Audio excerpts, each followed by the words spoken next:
chamo Marcos, tenho 32 anos de idade, nasci e fui criado no Evangelho, filho do presbítero Miguel e da irmã Edileuza. Aos 15 anos de idade, eu, de uma família bem humilde, comecei a trabalhar e ganhei dinheiro, comecei a ganhar dinheiro. E isso foi me afastando do caminho de Deus. Virei as costas para Deus, mesmo sendo de uma família fiel a Deus. Nesse mesmo ano, aos 15 anos de idade, eu sofri um grave acidente de moto.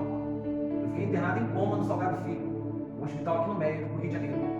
Perdi um rim, perdi o baço, um terço do fígado, fiz traqueostomia, drenei as duas partes do tórax, quebrei maxilar, tive derrame facial, derrame pleural, parada cardíaca, parada respiratória e 3 pneumotórax.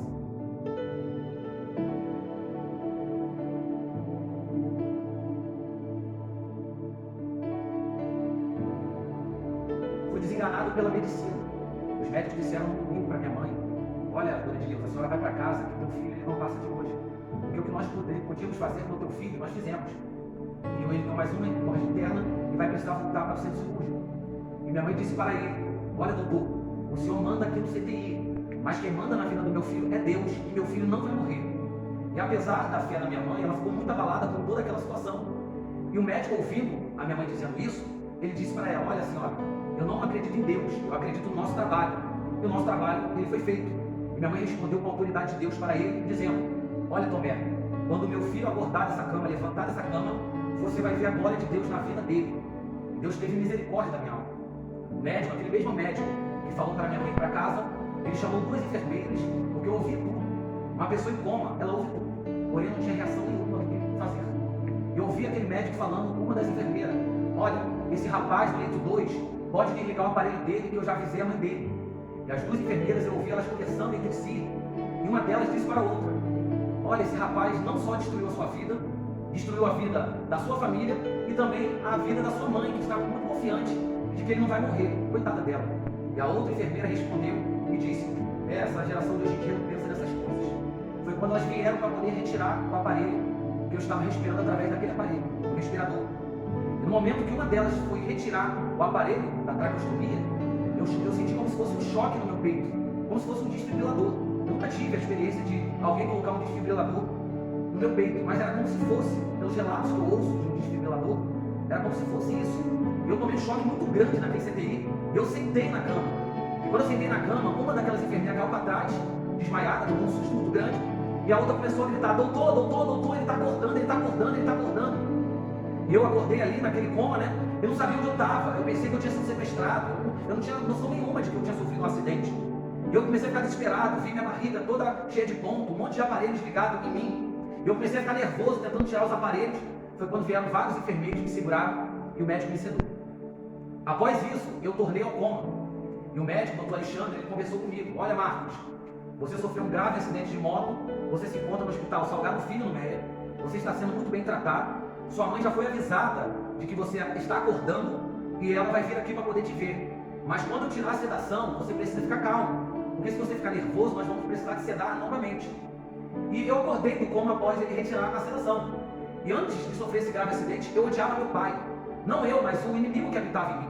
Porque meu pai, o presbítero Miguel, um homem fiel a Deus, ele sempre apontou o meu pecado, sempre disse: meu filho, se você morrer nessa condição, você vai para o inferno. Volta para Jesus, meu filho, entrega a sua vida para Jesus. Eu não gostava de ouvir aquilo. Então, eu tinha um ódio muito grande do meu pai. E quando eu acordei daquele coma, a primeira pessoa que eu vi foi meu pai, que fez um apelo para mim e falou: meu filho, você quer voltar para Jesus e entregar sua vida para Ele de volta? E eu disse: eu quero aceitar Jesus. Levantei as minhas mãos naquele dia, voltei para Jesus, do lugar, do caminho que eu nunca deveria ter saído. Após isso, me tornei um pregador do Evangelho, da Palavra de Deus. Comecei a testemunhar, fui convidado para muitas igrejas para pregar a Palavra de Deus e contar o meu testemunho. O interessante é que antes do acidente, eu ia para a igreja para poder tirar os jovens da casa do Senhor.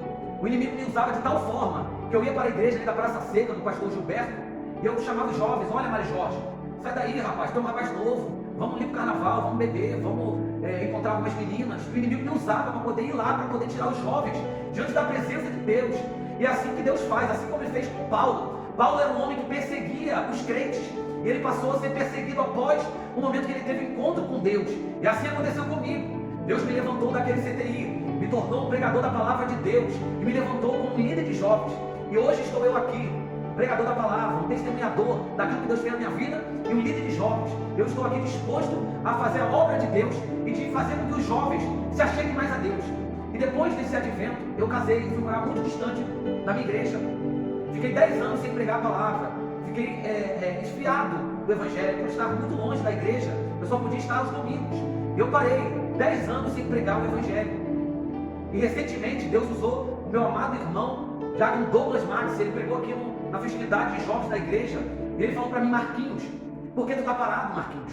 Jesus não tirou daquele CTI para você ficar parado não, rapaz. Tem uma geração inteira caminhando a passos largos para o inferno. E você aí com um testemunho poderoso para contar, com a palavra que Deus te deu, o dom da palavra, e você parado esse tempo todo, Marquinhos. Não é momento de parar, não se esconde uma casa edificada sobre a rocha, Marquinhos. Volta a pregar, Marquinhos, e a chama reacendeu novamente.